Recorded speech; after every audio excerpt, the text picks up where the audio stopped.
Hi everyone. Again, referencing the same chart. Some time back I had posted a video primarily focusing on transits and the eighth house influence. Now, upon a deeper observation, right, and as I said, I really love the concept of Arudha and would like to educate everyone how Arudha has to be used, in a more practical way. So, further, if you see this chart, right, look at the Arudha. If you really see the sign Aquarius, okay, and what you see here is actually the Arudha chart, okay. And remember that the sign Aquarius is also identical with A6, which means Arudha Pada of the sixth house. So if you really see, again, you can go through my Arudha videos, but just to quickly recap, how will you find the Arudha Pada of the sixth house? So from the sign Sagittarius, you have to count till its Lord, and then from there the same number of signs. So 1, 2, 3, 4, 5, 6, 7, 8.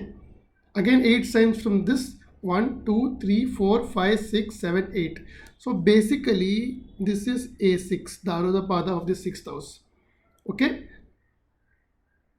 got it? You can refer my initial videos where I have explained how to calculate Arudha Pada, including the correct way to use and calculate the exception rules.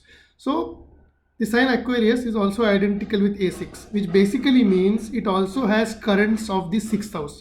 Arudha is more like, the concept of physics, force field kind of thing. So this particular sign Aquarius, one, it is the eighth house of this horoscope. Apart from that, it is also identical with A6, which means it also has sixth house currents.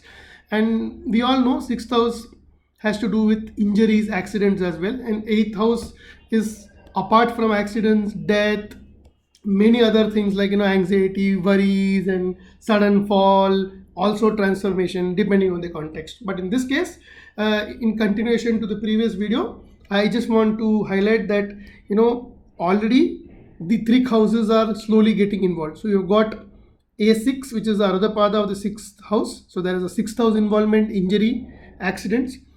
Already there is eighth house involvement, because if you saw my previous video, or if you have seen my previous video, I already mentioned that transit Saturn right now it is in Aquarius. So transit Saturn has connection with 8th house.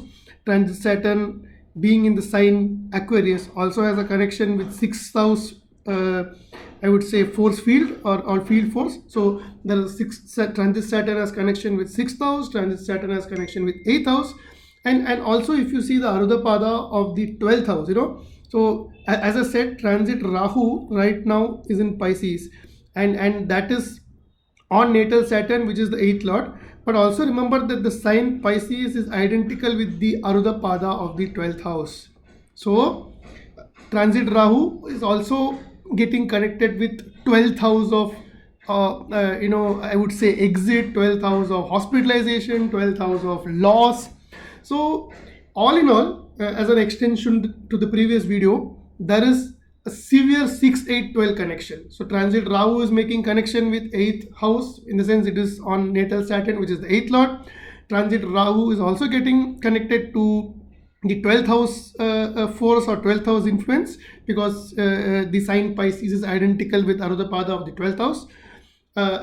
Transit Saturn anyway is already in the 8th house, and it is also getting connected with 6th house force field. So there is a strong 6-8-12 connection, and because of this we can be more certain, or we can say with certainty, that something tragic is likely to happen. And then, as I said during the end of the previous video, we can use Varshafal to get an additional layer or level of confirmation and fine tune, and maybe caution at the same time.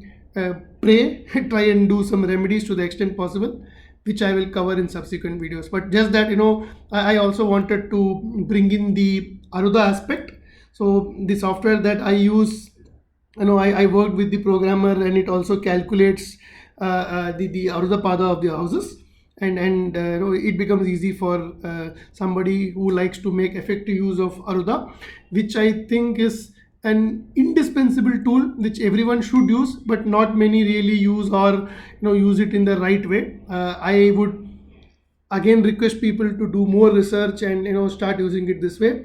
And I'm telling you, whether you use it with Gemini, whether you use it with Parashari, whatever system, it will really give additional clues and insights on top of whatever methods you already use and you are getting success with. So this is more like an you could consider this as an addendum to the previous video, and I hope you really like this short video as well. So stay tuned, and as promised, we will analyze this chart using the Varshafal approach as well. Thanks, and continue to have a good weekend. This is Subbu signing off. Bye bye.